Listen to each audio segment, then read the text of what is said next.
welcome. You're watching the News Hour Agenda. I'm Padmaja Joshi. Last week, Yogi Adityanath had given the formula of 80-20 when asked about the UP elections, basically implying that 80% of the vote was with the Bharatiya Janata Party, while the rest of the parties are going to fight for the 20% vote in the state.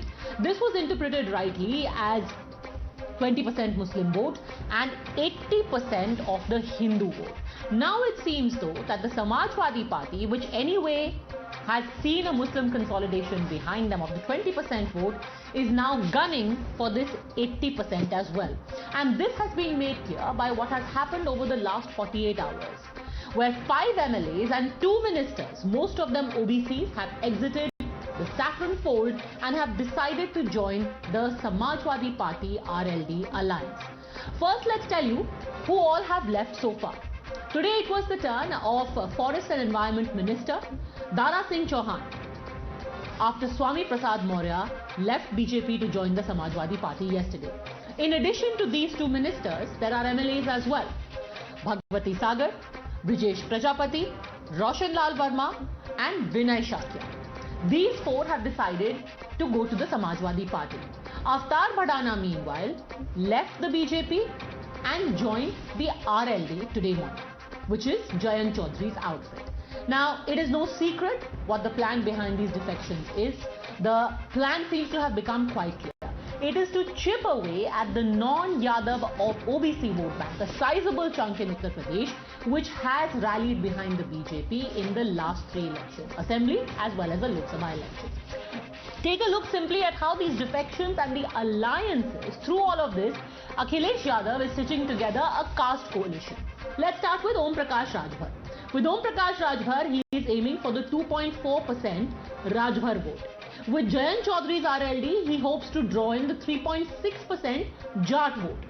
With Swami Prasad Maurya, he's hoping that this will be a magnet for the 5% Maurya vote. And Dara Singh Chauhan is the carrot he is dangling at the 2 to 3% Nonia Rajput vote, which is very prominent, especially in eastern Uttar Pradesh. And because of all these defections and alliances, that's perhaps the reason why today a smiling Akhilesh Yadav threw that challenge right back at Yogi Adityanath, saying, we have 80%, they have only 20%. स्वामी साहब मौर्य जी साथ आए, हमें खुशी है। उनके साथ और साथी भी आए हैं। समाजवादी पार्टी की जो आने वाले समय में लड़ाई है उसको और आसान किया। आज दारा सिंह चौहान जी भी समाजवादी पार्टी के साथ खड़े हो रहे हैं, तो मुझे खुशी है इस बात की कि पूरा उत्तर प्रदेश एक खुशहाली की पॉलिटिक्स करना चाहता है। अगर 80% समाजवादी पार्टी और सहयोगी दलों के साथ जनता है और 20% अगर जनता खिलाफ है, तो भारतीय जनता पार्टी का साफ होना उत्तर प्रदेश से निश्चित है। You're watching the News Hour at 10, debate number 1 on Times Now, Super Prime Time.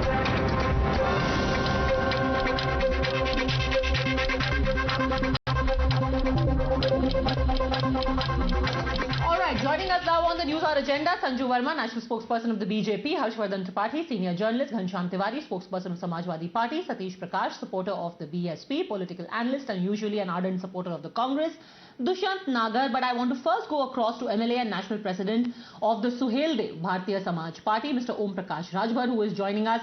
Rajbhar साहब, सबसे पहले तो अब ये साफ ही हो गया है कि ओबीसी वोट काटने की कोशिश है। आप मानेंगे कि अब पूरा लड़ाई जो है ओबीसी वोट को ही लेके है यूपी में? देखिए, 3 साल पहले जब मैंने बीजेपी को छोड़ा तो उस समय भी मैंने यही बात कहा था कि पिछड़े, दलित, वंचित, अल्पसंख्यक के साथ भारतीय जनता पार्टी धोखा कर रही है। ये इनके हिस्से लूट रही है, इनके विकास के विषय में सोच नहीं रही है। ये कह करके मैं उसी समय छोड़ा। आज वही बात, सेम टू सेम वही बात मैंने जो राज्यपाल को, बड़े भाई दारा सिंह चौहान जी का जो इस्तीफा गया उसमें वही बात उन्होंने भी लिखा। कल माननीय स्वामी प्रसाद मौर्य जी भी कल जो उनका इस्तीफा राज्यपाल को गया उसको मैंने पढ़ा, तो सेम टू सेम वही बात। और इधर जो भारतीय जनता पार्टी ने जो काम किया, 69,000 शिक्षक भर्ती का अगर ज्वलंत उदाहरण है, 68,500 भर्ती का ज्वलंत उदाहरण है। जब मैं सरकार में जब मैं था तो मेरे पास पिछड़ा वर्ग कल्याण विभाग था, तो मैं यही बात समझाता था कि जब सामान्य वर्ग के सभी बच्चों को छात्रवृत्ति दी जा रही है तो पिछड़े वर्ग के सभी बच्चों को छात्रवृत्ति दो। तो योगी सरकार कहती थी बजट नहीं है। जब सामान्य वर्ग के बच्चों को शुल्क प्रतिपूर्ति सबको दी जा सकती है तो फिर पिछड़ों को क्यों नहीं दी जा सकती है। जब ये बात कहते थे तो योगी सरकार कहती थी कि नहीं हमारे पास बजट नहीं है। तो फिर आखिर में पिछड़ों की उपेक्षा कितने दिन तक कोई बर्दाश्त करेगा, उनके साथ क्यों रहेगा। वहां जो लोग भी पिछड़े समाज के लोग हैं, देर हो भले, लेकिन वो इस बात को कोई नकार नहीं सकता है। अगर उनसे आप कैमरा हटा के उनसे बात करिए तो वो यही कहते हैं कि भाई हम लोग क्या करें, यहाँ हम लोग मजबूरी में पड़े हुए हैं, कहां जाएं। ये कहकर के पिछड़े दलित समाज के जो नेता वहां हैं, आप मजबूरी में वहां पड़े हुए हैं। और उस जी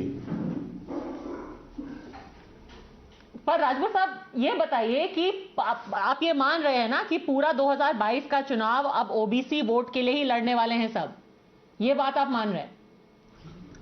देखिए 2022 ही नहीं, उत्तर प्रदेश में ये ओबीसी जब बसपा के साथ रहता था तो बसपा की गवर्नमेंट, सपा के साथ रहता था तो सपा की गवर्नमेंट, कांग्रेस के साथ रहता था तो कांग्रेस की सरकार, बीजेपी के साथ गया तब बीजेपी की सरकार 14 साल के बाद बनी है जब उत्तर प्रदेश में। तो ये पिछड़ा अब अपने को समझ गया है, यहां वहां भटकते भटकते कि हमारा हित कहीं नहीं हो रहा है। अब हमको अपने हित के लिए अपना नेता चुन करके कहीं भी चलेंगे तो हम लड़ सकते हैं, उसी का रिजल्ट जी। अच्छा, नहीं तो मिशन पूर्वांचल है ना आपका, क्योंकि ये जो अभी स्वामी प्रसाद मौर्य जी आए हैं और दारा सिंह चौहान आए हैं, आपको क्या लगता है कि इनके आने से किन किन इलाकों में असर पड़ेगा? ज्यादा इनकी पैठ पूर्वांचल में है।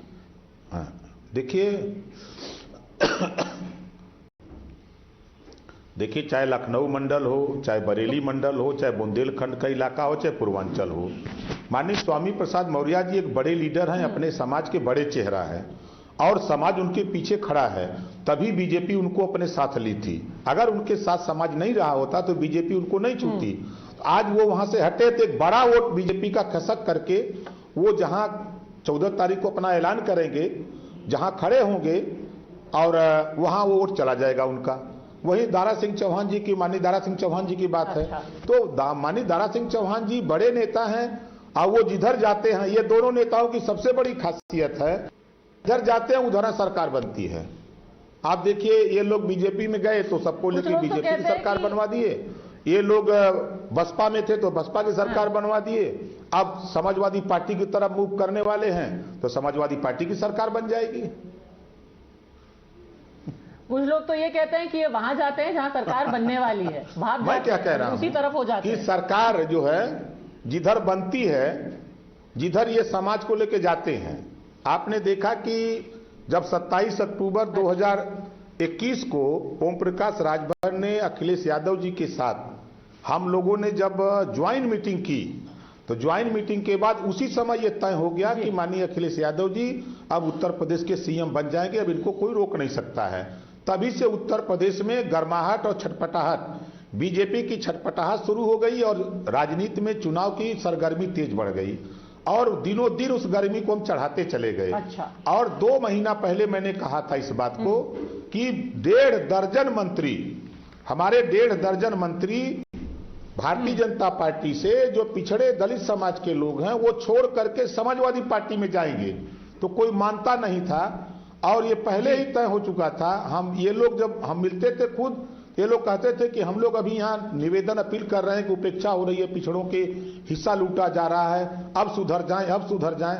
लेकिन भारतीय जनता पार्टी को जब 325 सीट जीत गई तो इसको अहंकार हो गया कि अब हमारा कोई क्या कर लेगा।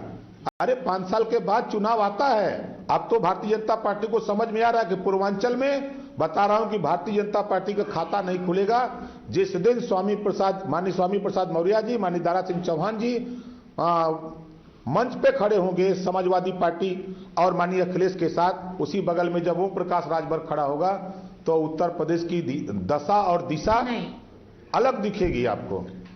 जी तो राजभर जी ये तो बहुत अच्छी बात है कि स्वामी प्रसाद मौर्य खड़े होंगे अखिलेश यादव के साथ, पर यह भी तो अच्छा नहीं लगता कि जिनके भाई को, धर्मेंद्र यादव जी को बदायूं से स्वामी प्रसाद मौर्य जी की बेटी नहीं हराया था, वो अभी भी भाजपा की सांसद हैं, उनको भी छोड़ देना चाहिए ना। परिवार का मामला है, परिवार में हमने बहुत लोगों को देखा कि एक आदमी बीजेपी में है तो एक आदमी बसपा में है, एक आदमी कांग्रेस में है तो एक आदमी जो है सपा में है।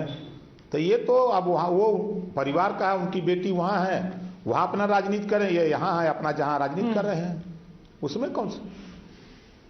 तो उनका भी सबका साथ सबका विकास हो रहा है। पर जो कैबिनेट एक्सपेंशन था उसमें खास तौर पर ध्यान दिया गया था ओबीसी को।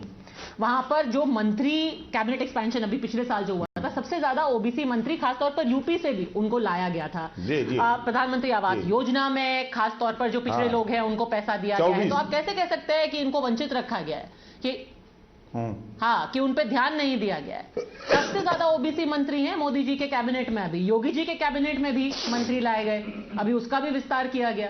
नहीं, फिर भी आप जब चुनाव आया तो चुनावी मंत्री बनाया, जाति गिन करके चिन करके चुनावी मंत्री बनाया। जब ये सरकार बनी 2019 में, तब इन पिछड़ों की याद नहीं आती है, तब इनको मंत्री नहीं बनाया जाता है। जब चुनाव आता है तो चुनावी मंत्री बनाया जाता है।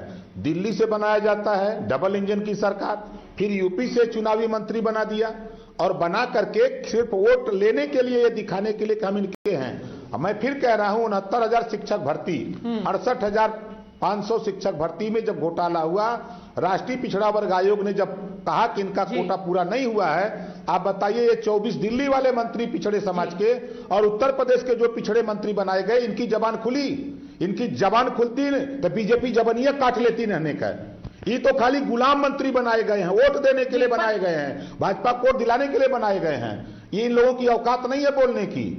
इस नाते मैं कहता हूं, जो भारतीय जनता पार्टी की आप बात कर रहे हैं कि इन्होंने सम्मान निधि दिया, राशन बांटा, आप जरा महंगाई को देखिए। जो 400 रुपया गैस सिलेंडर था उसको बढ़ा के 1,000 किया, 600 रुपया इसमें लूटा। 50 रुपया सरसों का तेल उसको बढ़ा करके 200 किया, 150 लूटा। अरहर की दाल 55 रुपया उसको बढ़ा के 125 किया, उसमें जो है 50 रुपया 60 रुपया लूटा। तो ये जो लुटाई है महंगाई से, और उसी गरीब का धोती खोल के गरीब के कपार पे बांध रहे हैं, किसान निधि दे रहे हैं जिसको आप बता रही हैं। आप बताइए 900 रुपए में 50 किलो दाई मिलती थी, 5 किलो चुरा लिया भाजपाइयों ने, और 900 की जगह 1400 में बेच रहे हैं, अब 45 किलो बेच रहे हैं। ये नहीं जनता जान रही है, ये किसान जान रहा है, ये सब जान रहा है। ठीक है, सब समझ रहे हैं कि क्या हो रहा है। पर आखिर में जाते जाते ये बता दीजिए कि जो 20-80 का योगी जी ने फॉर्मूला बताया था, क्या अब वो गड़बड़ा रहा है? 20 पहले ही आपके साथ थे, 20% मुसलमान। अब आप जो दुनिया में झूठ बोलने वाला सेंध लगा रहे हैं, एक नंबर का नेता है तो उस नेता का नाम है माननीय नरेंद्र मोदी जी। दूसरे नंबर का झूठ बोलने वाला अगर कोई है नेता तो उसका नाम है योगी आदित्यनाथ जी। दोनों को सिद्ध कर देता हूं। मोदी जी ने कहा था, सौगंध मुझे इस मिट्टी की, देश नहीं बिकने दूंगा।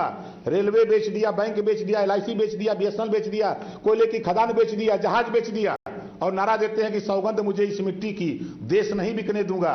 और भारत माता की जय बोलते हैं, उसी की कसम खाते हैं और देश बेचते हैं। अब योगी जी का सुन लीजिए, जब 69,000, ज्वलंत उदाहरण बता रहा हूं, 69,000 शिक्षक भर्ती, 68,500 में, यही योगी जी चिल्ला चिल्ला के कहते थे बड़ी पारदर्शिता से हमने भर्ती किया है, कोई इसमें भ्रष्टाचार नहीं है। जब राष्ट्रीय पिछड़ा वर्ग आयोग ने जांच किया तो 27% पिछड़ों का हिस्सा, 22.5% दलितों का हिस्सा योगी जी ने लूट लिया।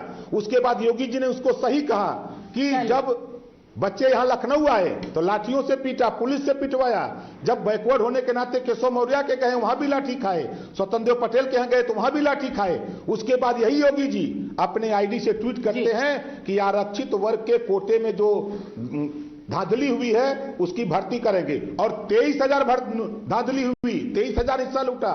भर्ती कितना करने की बात किया? 6,000।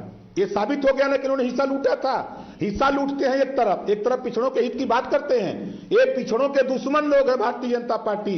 पिछड़ों को 1700 थाने में कहां इन्होंने दिया? ब्राह्मण के ऊपर बुलडोजर चलेगा, यादव के चलेगा, बिंद केवट, मल्ला निषाद, राजभर चौहान, पाल प्रजापति, जोड़ा दुनिया अंसारी के ऊपर चलेगा इसका बुलडोजर, लेकिन ठाकुर के ऊपर बुलडोजर नहीं चलेगा। वो 25,000 का इनामी क्रिकेट खेलेगा, पुलिस नहीं गिरफ्तार करेगी। खुशी दुबे 4 दिन पहले ससुराल आती, उस बेटी का क्या कसूर?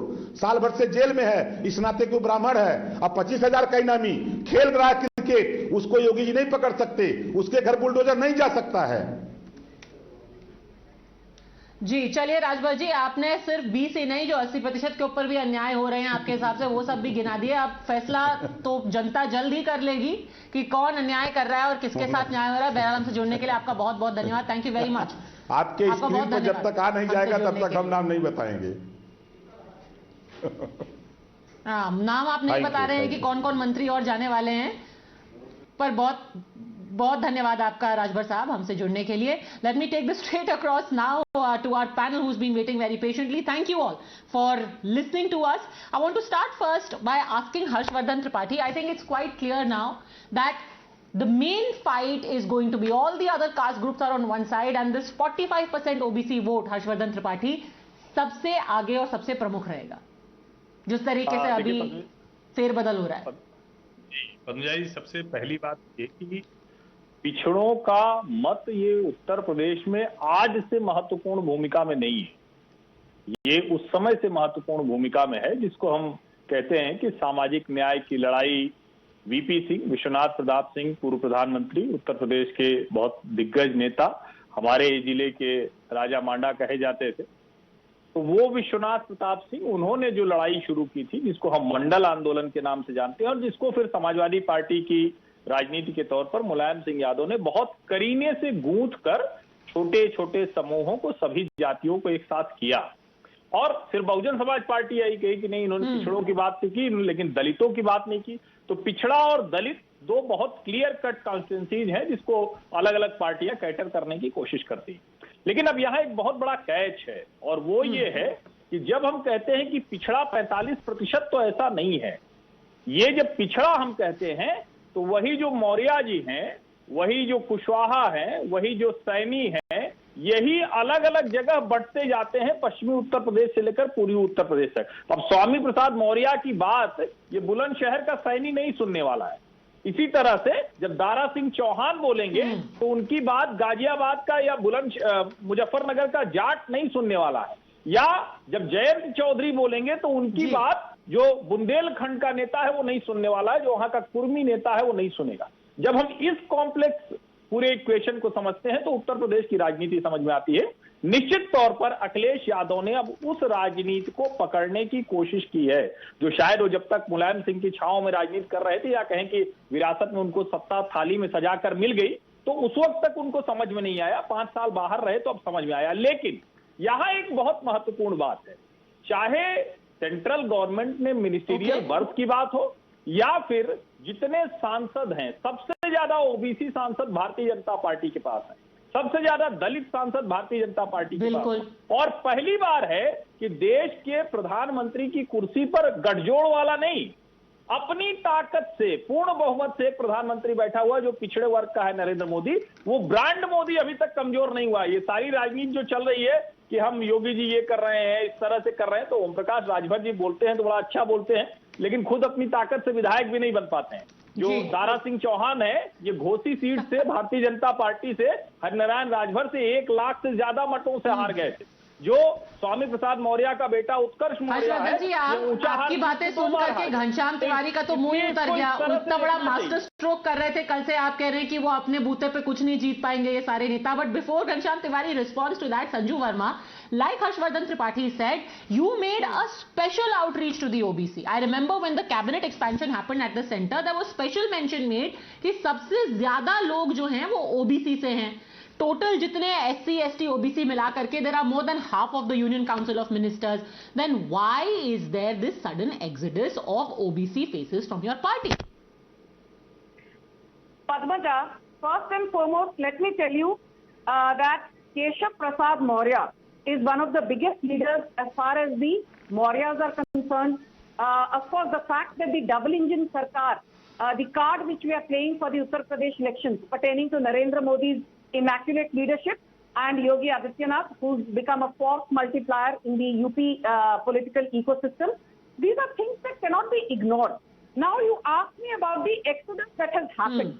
Yes, we have lost people, but at the same time, let us not forget, I am slightly surprised though I'm not disappointed that the media decided to overplay and overhype the exit of Swami Prasad Maurya, saying ये तो OBC के बहुत बड़े नेता हैं। ठीक है, स्वामी Prasad Maurya OBC के बड़े नेता रहे होंगे, पर ये क्यों भूल जाते हो कि आज कांग्रेस और समाजवादी पार्टी के 3 दिग्गज नेताओं ने भारतीय जनता पार्टी ज्वाइन की है। Beat Naresh Saini from the Congress, beat Hariom Yadav जो कि मुलायम सिंह यादव के समधी लगते हैं, and has been a MLA umpteen time, और for that matter former Samajwadi Party MLA Dharampal Singh Yadav. These are also very big names.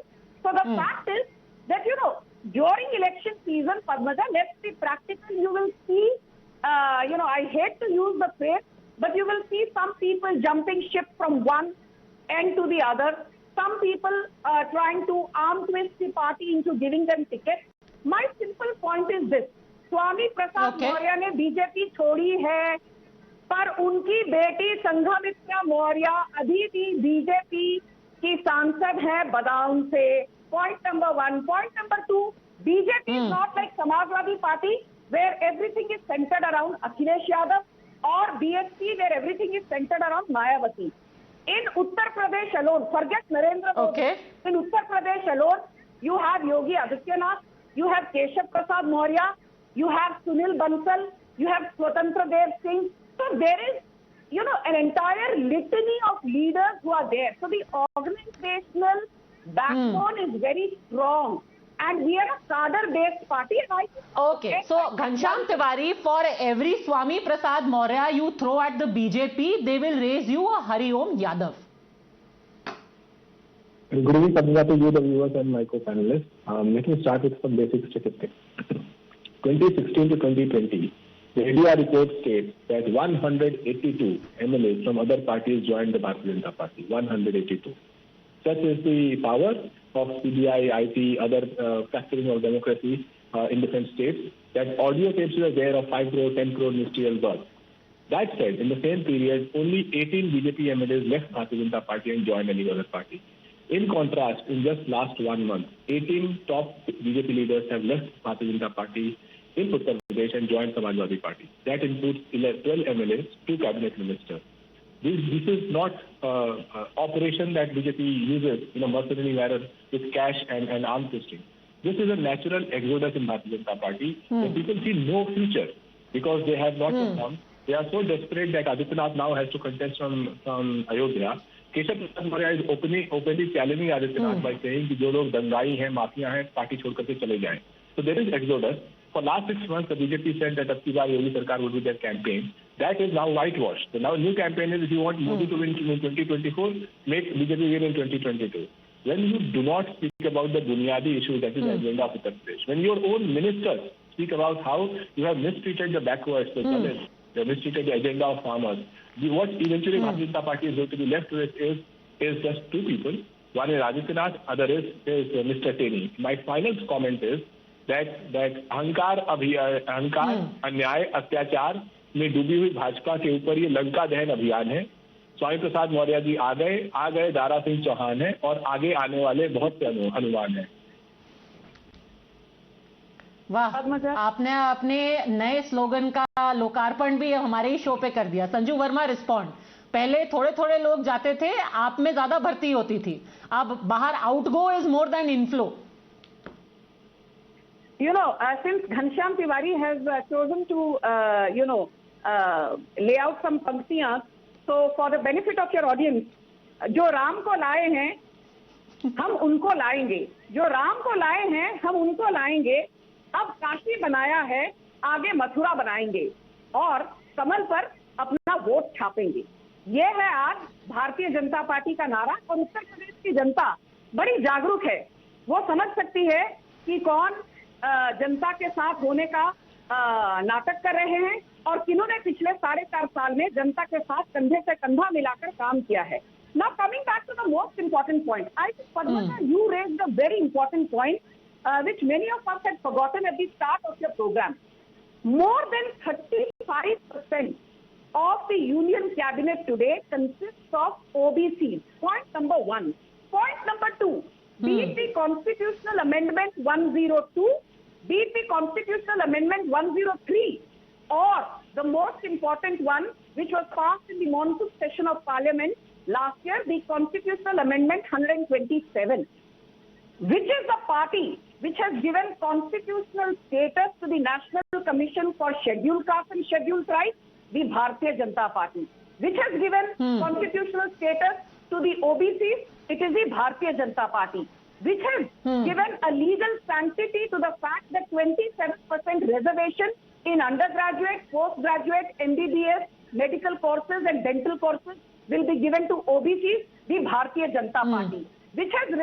Which is the party which has raised the upper limit for the OBC creamy layer, which was earlier 4.5 lakhs per annum to 6 lakhs and thereafter to 8 lakhs per annum, the Bharatiya Janata Party. So to say कि भारतीय Janata party ने कुछ किया नहीं है, ये Om Prakash Rajbhar is so desperate, अपने बलबूते पर सीट तो जीत नहीं सकते हैं. He had to desperately go to Banda jail to meet Mukhtar Ansari, जिनके खिलाफ 50 क्रिमिनल केसेस हैं. बट फिर भी आप उनको लॉबी तो कर रहे थे ना. Let's face it. Okay, so now just a second, you have a challenge on your hands. Let's be realistic. You have a challenge on your hands in western Uttar Pradesh with the Jats, and in eastern Uttar Pradesh you've got all these OBC leaders who are going to gang up. You already had Om Prakash Rajbhar who moved out, then you have Swami Prasad Maurya, and then you also have Dara Singh Chauhan. अगर इन सब की 3-3, 4-4 seats में भी पैठ है in eastern Uttar Pradesh, that largely means that you could have a problem on your hands. I would want to bring in Harshvardhan Tripathi to weigh in on that, but very quickly I want to ask you, Ghanshyam Tiwari, आप लंका दहन की बात कर रहे हैं और लंका दहन के लिए आप जो राम रूपी स्वामी प्रसाद मौर्य को लेकर के आए हैं, 6 साल पहले उन्होंने कहा था कि मैंने कई बार सीएम मुख्य सचिव से बात की है. वो अखिलेश जी की बात कर रहे थे और कह रहे हैं कि सपा सरकार सुप्रीम कोर्ट के फैसले की आड़ में राजनीतिक प्रतिशोध और जातीय कुंठा से प्रभावित होकर अनुसूचित जाति, अनुसूचित जनजाति के कर्मचारियों, अधिकारियों से भेदभाव कर रही हैं. तो आपके राम कहीं विभीषण तो नहीं निकलेंगे? देखिए, भगवान राम हम सबके इष्ट हैं और मैं किसी को राम रूपी नहीं कह रहा हूँ. मैं सिर्फ ये कह रहा हूँ कि अहंकार और लंका दहन जुड़े हुए हैं और अन्याय और लंका दहन जुड़े हुए हैं. और मैं ये सिर्फ ये कह रहा हूँ कि जिस तरीके से the massive exodus that is happening in BJP, in her response, Sanjeev Verma ji did not respond to the बुनियादी issue that are the issue on the ground. She doesn't speak about employment, neither her party, nor the price rise. If by accident BJP is elected, you'll have to pay 2,000 rupees for the cylinder, 200 or 300 rupees for the petrol. This is the promise of Bharatiya Janata Party. 10 years of more unemployment. For 2 years, schools have been shut. Have you seen any education minister of Bharatiya Janata Party coming out and saying what is the plan? नहीं, पर बुनियादी issue, you are absolutely right, बुनियादी issue पर बात होनी चाहिए. पर जिन लोगों को आप लेकर के आ रहे हैं, simple issue I am asking, simple issue. If I am a voter, मैं सोच रही हूं कि अच्छा ठीक है, पिछड़ी जातियों के ऊपर बहुत बड़ा अत्याचार हो रहा है भारतीय जनता पार्टी में, Yogi Modi have failed, and I see Swami Prasad Maurya telling me that this is a terrible anti backward party, और मेरी बेटी लोकसभा में बैठी हुई है. आपके यादव परिवार जो अखिलेश यादव के खुद के कजन हैं, धर्मेंद्र यादव, उनको हरा करके लोकसभा में बैठी है बीजेपी के टिकट में. So I as a voter am thinking ये तो बात जम नहीं रही घनश्याम तिवारी. या तो बीजेपी पिछड़ा विरोधी है या बीजेपी पिछड़ों को टिकट देके बदायूं से लोकसभा में भेज रही है. दोनों में से एक चीज हो सकती है. Well, I believe the people of Uttar Pradesh are seeing the election in a very straightforward black and white manner. They are not the color that BJP wants to paint. The black and white manner is that the farmers face stray cattle, the youth face unemployment across board. The BJP came to 2017 in power with something majority on 3 things. One is अच्छे दिन आएंगे. आपने cattle और farmer की बिल्कुल सही बात की, पर आपने संघमित्रा जी कैसे अभी तक बीजेपी के मित्र हैं, इसकी बात आपने छोड़ दी. Sanju Verma, before you come in, just a second, there are 2 people who have waited. I want to quickly get them. Satish Prakash ji, and you will get time to rebut them, but let me quickly get in 2 more gentlemen who've been waiting patiently. Satish Prakash ji, how does this work out कि एक वक्त जो आपकी party के, जो BSP के mascot हुआ करते थे, पिछड़े वर्ग की बातें उठाते थे, अब वो समाजवादी पार्टी के मैस्कट हैं, but the enemy has changed. देखिए पदमल जी, अभी संजू वर्मा जी ने एक बात कही, थोड़ा सा national commission, SC/ST national commission आपकी देन नहीं है, ये कांग्रेस की देन है. इसमें कहीं कोई दो राय नहीं है. कांग्रेस के हम विरोधी हैं, लेकिन सच्चाई हमको कहनी चाहिए. आपने पिछड़ा वर्ग SC ST जो OBC वर्ग का जो आयोग है उसको आपने नेशनल कमीशन का आयोग जो आपने उसको एक दर्जा दिया। लेकिन साथ में एक बात और बतानी पड़ेगी कि जब सुप्रीम कोर्ट ने आपसे ये पूछा कि अगर ये राष्ट्रीय पिछड़ा आयोग है तो केंद्र सरकार को ये राइट है कि पिछड़ी जाति में कौन सी जाति होगी, आप नाट गए क्योंकि आपने कहीं ना कहीं पिछड़ी जाति में तमाम अलग अलग स्टेट की जातियां ये मांग कर रही थी कि हमको पिछड़ा वर्ग में शामिल किया जाए। लेकिन जब ये वर्ग शामिल करने की बात हुई तो आपने कहा कि ये स्टेट की जिम्मेदारी है। तो ये सवाल है, देखिए आज जो तमाम OBC के जो लीडर्स है, जी जी नहीं देखिए सुनिए, देखिए मैं आपके ऊपर सवाल नहीं खड़ा कर रहा, अपनी बात पूरी कीजिए। आपके पास जी देखिए तमाम OBC के लीडर्स कहीं ना कहीं बीजेपी का राजनीतिक हाजमा खराब है, इसमें कहीं कोई दो राय नहीं। और अगर आपकी सरकार के नेता, आपकी सरकार के कैबिनेट मिनिस्टर अगर आपके ऊपर आरोप लगा रहे हैं और ये आरोप तब लगा रहे हैं कि जब इस देश में स्वघोषित जो सबसे बड़े पिछड़े नरेंद्र मोदी जी केंद्र की सरकार में है, अगर वो सब पिछड़े हैं तो उनके पास इतना समय नहीं था कि वो तमाम पिछड़े वर्ग के लोगों की बात सुन सके। और मुझे ऐसा लगता है कि उत्तर प्रदेश में कहीं ना कहीं योगी जी और योगी जी की जात के लोग ही कहीं ना कहीं बीजेपी के नेता बन जाएंगे। आप तो ब्राह्मण लीडर भी छोड़ रहे हैं, आपको OBC लीडर भी छोड़ रहे हैं, तमाम लोग आपसे नाराज हैं। ये सवाल है, आपको मंथन करना चाहिए। देखिए सुनिए संजू वर्मा, मैं आपके ऊपर Sanju Verma, you can't to keep saying this and that. Okay, come in. You know, one small question I will add to that, which is that is it a worry when you are banking on 80-20? 20% is consolidated already behind the Samajwadi Party, as is quite clear from most of opinion polls. When your 80% splits in this fashion, how do you make up for it? Okay, Padmaja. First and foremost, the earlier panelist said that, the BJP did not give a clear-cut answer to the Supreme Court with respect to the OBC list. So let me be very clear that the 127th constitutional amendment was passed on the recommendations of Justice G. Rohini Commission, and Justice G. Rohini Commission has taken input from the SP, from the Congress, from the BJP, from the BSP. So please do not come and make irresponsible statements on national television. And I just want to say one more thing to Ghanshyam Tiwari, who's been saying कि बुनियादी मुद्दों पर भाजपा बात नहीं करती। नहीं, आप गलत नहीं बोलेंगे। सुनिए, SC ST कमीशन को I did not interrupt him. Let me finish. नहीं, आप सुनिए ना। अरे भाई आपने OBC को दिया था ना, आपको ये भी मालूम नहीं है। SC ST कमीशन आप सुनिए, आपने बनाया क्या? ये ऑलरेडी प्रेजेंट है। OBC कमीशन को आपने बनाया, उसको संवैधानिक संस्था आपने बनाया, उसके बाद सुप्रीम कोर्ट ने जवाब, सुनिए मैंने नहीं पूछा, सुप्रीम कोर्ट ने आपसे पूछा। जब तमाम सुनिए केंद्र सरकार के पास ये राइट नहीं है कि कौन सी जाति OBC होगी या नहीं होगी, आपने बना दिया ना, केंद्र सरकार ने एफिडेविट किया ना। जवाब दीजिए, आप इनका जवाब दे दीजिए and then ask your question to Ghanshyam Tiwari. इनका जवाब दे दीजिए संजू वर्मा। फिनिश। घनश्याम तिवारी said कि ये लोग बुनियादी मुद्दों पर बात नहीं करते, तो बुनियादी मुद्दे I will finish in 30 seconds. Uttar Pradesh GDP today is 17.5 lakh crore, the second highest in absolute numbers within the country. Ease of doing business, Uttar Pradesh is ranked number 2. In the last 4.5 years, we've got more than 4.5 lakh crore worth of investments. You can check the official website of the Uttar Pradesh government. In 15 years of Samajwadi and BSP rule, only 600 kilometers of highways were commissioned. Today, 1,000. You know, this is not about the economic indicators. See, this is how we go off track on a debate. We were talking very specifically about the electoral issue of the OBC vote. Now, see, when we start talking about economic indicators, then I will have to go into industrial production, all of that. So let's stick to the issue. Drawing back Harshvardhan Tripathi, क्या आपको लगता नहीं है कि अगर western Uttar Pradesh में Jat vote का already संकट है, ईस्टर्न उत्तर प्रदेश में अगर ये सारे नेता मिल जाएंगे तो पूर्वांचल में भी प्रॉब्लम हो सकती है? हर्षवर्धन त्रिपाठी जी। नहीं, निश्चित तौर पर भारतीय जनता पार्टी को इसे एड्रेस करना पड़ेगा, क्योंकि ये नहीं कह सकते हैं कि ये लोग चले गए, जब तक आपके साथ थे तब तक सीटें बढ़ा रहे थे, दूसरे के साथ गए तो सीटें नहीं बढ़ाएंगे, ऐसा नहीं कह सकते। लेकिन एक महत्वपूर्ण बात है जिसको भारतीय जनता पार्टी को एड्रेस करना पड़ेगा।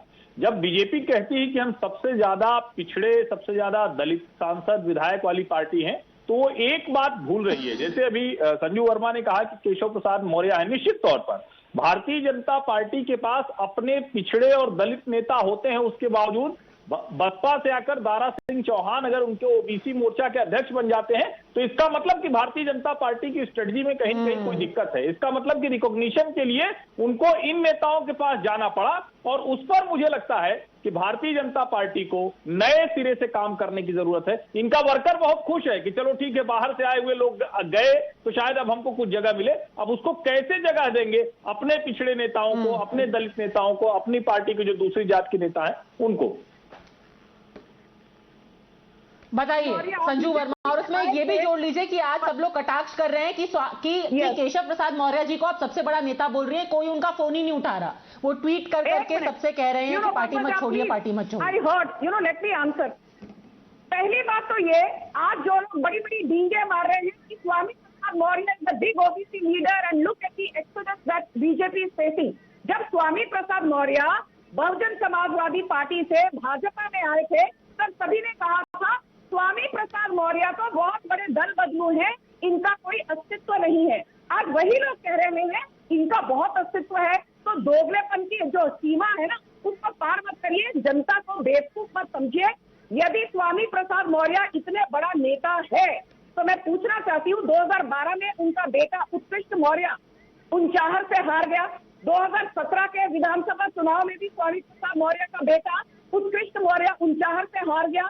इस बार भी स्वामी प्रसाद मौर्य ने भाजपा छोड़ने का तब निर्णय लिया जब उनके बेटे उत्कृष्ट मौर्य को भाजपा ने टिकट देने से इनकार कर दिया। इसलिए स्वामी प्रसाद मौर्य के कंधे पर बंदूक रख के ये कहना बंद करिए that BJP is anti OBC. खैर, मुंगेरी लाल के हसीन सपने देखने का हमको दुष्यंत नागर जी आएगी तो बीजेपी सत्ता में 2022 में। ठीक है, हाँ, दुष्यंत नागर जी भी कहा जा रहा है कि या तो वो विनेबल कैंडिडेट नहीं थे, या भारतीय जनता पार्टी ने या अपने परिवार की वजह से चले गए किया है। दुष्यंत जी, हाँ, जितना आरक्षण को दबाया है, जितना युवाओं को आरक्षण से वंचित रखा है, ये 70 साल में पहले कभी नहीं हुआ। आज स्वामी प्रसाद मौर्य अस्तित्वहीन है।